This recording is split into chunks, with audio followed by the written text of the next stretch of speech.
My brother called me a homeless bum when I lost my apartment. Now he's demanding I give him my hard-earned house and return to live in the camper. Growing up with my younger brother, it's obvious that he's favorite. We're 3 years apart in age, but he developed a superiority complex because I was badly punished if I retaliated against his antics in any way back then. My brother got physically abusive towards me on several occasions, flirted relentlessly with my first girlfriend to the point she broke up with me, and laughed at any misfortune I had. And my parents just told me to suck it up whenever I was upset about it.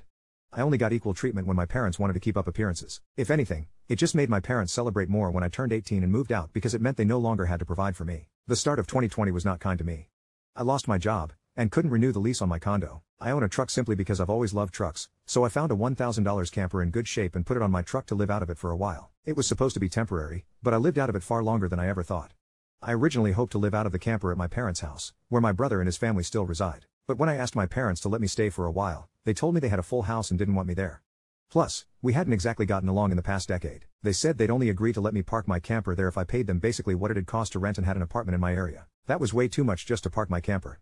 I was jobless and trying to save as much of my unemployment money as possible until I could find a new job. I may as well be living in an apartment with that rent price they requested. My parents called my camper an eyesore and told me to take a hike since we couldn't come to an agreement. And sister-in-law thought it was hilarious I had to live in a camper. My brother joined her in pointing at and mocking me while calling me a homeless bum. Finding a stable place to park was pretty difficult. I looked around to find a job similar to my old one. It took months of living the nomadic camper life.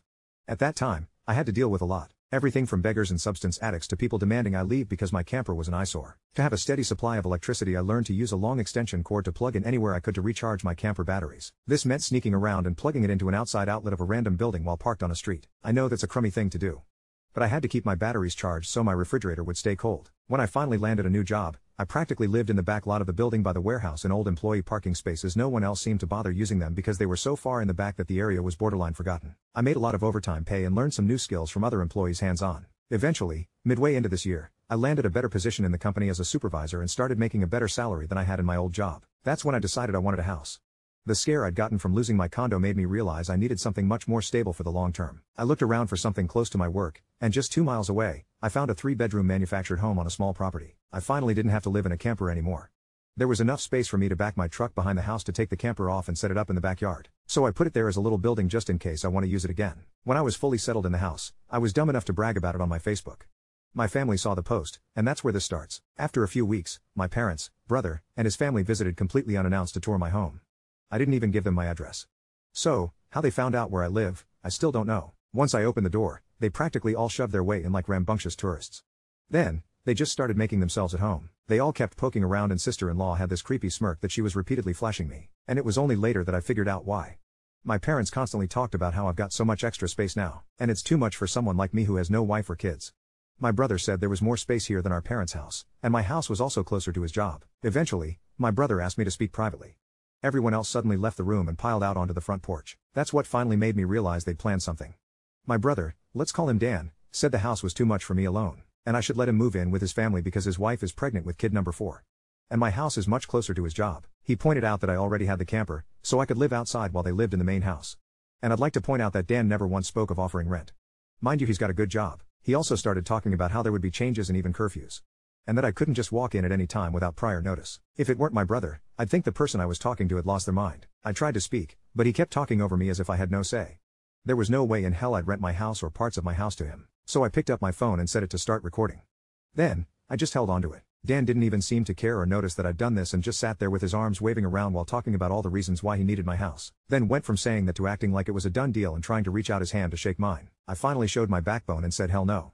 And I said it loud enough that Dan stumbled backward for a second. I'd rarely ever raised my voice to him on that level because I was punished by our parents whenever I did. But this was my house, not theirs. My spine can be as shiny as it wants here. I stood up and told him my house was not up for grabs, and acting like I'll let him move in just because they want it won't make it happen. I bought my house for me, and it's not my fault he keeps having more kids and has to keep living with our parents because he can't afford to move out. Dan got as physically close to me as he could without actually touching me and said that I didn't deserve the house and that he needed a better place for his family to live. I laughed back in his face and said that was total bullshit because I worked hard to be able to buy my house. Of course, I deserved it. Dan started yelling that I have no wife or kids and don't need all the space, so I may as well give it to him. I said I'm not giving him anything. And he never even offered to pay me rent. If I let him move in, I'd still be covering the entire mortgage on my own house without even being able to live there. Then Dan told me that he shouldn't have to pay rent because his family comes first, and our parents said I was going to do this, and that I would. I yelled, as if their word was law or something, and told Dan that they did not have the right or power to give my house to him. Then right one cue my parents and sister-in-law barged back in through the front door and surrounded me to try and force me to agree. There was a lot of fighting. But to sum it up, I heard the line "just do it for Dan" way more times than I can remember. In the fight I told them all they don't have a say in my life or my house, and to get out before I called the cops. Sister-in-law screamed the loudest at me about how she was pregnant again, and I couldn't do this to her. I said I did nothing to her, she just assumed she could take from me like I would just allow it. I had no obligation to her or her family. Then I called her a stuck-up bitch who never had any respect for me, so I don't care what she thinks or how many kids she has. I have no sympathy for her. She won't be living in my house. Well, that made her angry enough to attack me. She got in one good hit on my face and tried to do more, but my brother held her back kicking and screaming. She kept demanding he let her go so she could scratch my eyes out. The phone I was holding recorded pretty much everything.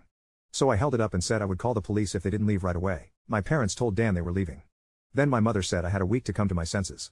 I told her I won't be, and not to come back. Then I told sister-in-law that my phone recorded everything, and if she tried anything, I'd press charges for assault. She screamed at me and then stormed out loudly crying with her face in her hands. My mother was the last one out the door and said I better do this for Dan and sister-in-law. I responded by telling her I won't be.